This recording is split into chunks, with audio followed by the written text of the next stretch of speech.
Әр адамның басында бір түскіндеген қатты қиналған, үмітсізденген бір сәттер болады.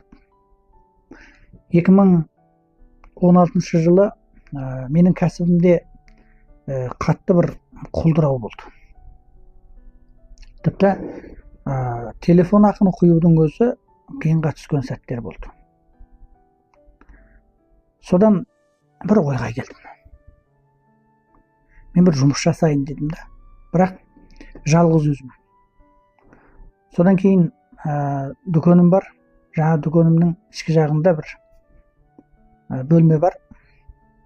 Бір 10-20 адам отыра алатындай бір көлемде.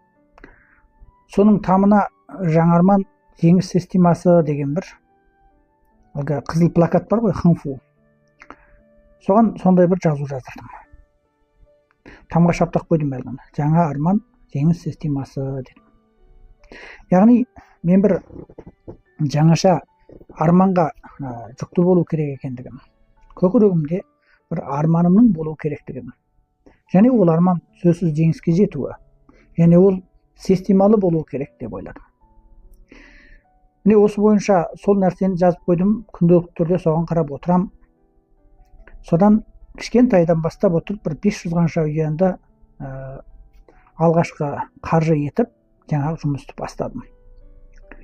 Сөйтіп бір 15-20 күннің ішінде жаңағы 500 үйенді айландырып 2000 үйен қылдым.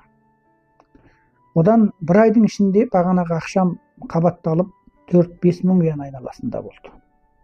Сөйтіп мен осы бойынша жалғасты түрде табанда жұмыс жасай бердім.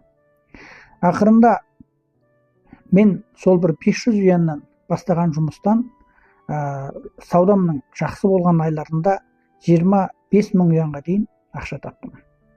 Және сол кездегі анша-мұнша ірілі ұсақты қарыздарымды қайтардым, және жұмысымда үлкен бір өрлеу пайда болды.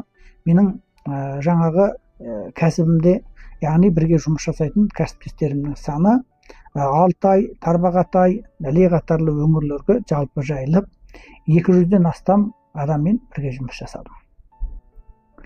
Сондықтан түсініп жеткен дүнием, әрқандай бір адамның басына қиын сәттер келіп жетеді екен.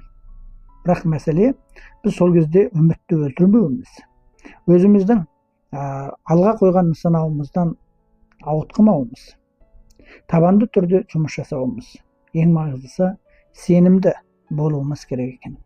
Осы дүниелер мені алға жетеледі, ал содан кейінгі кәсіптік өмірлерімде бұл маған өте үлкен негіз қалады.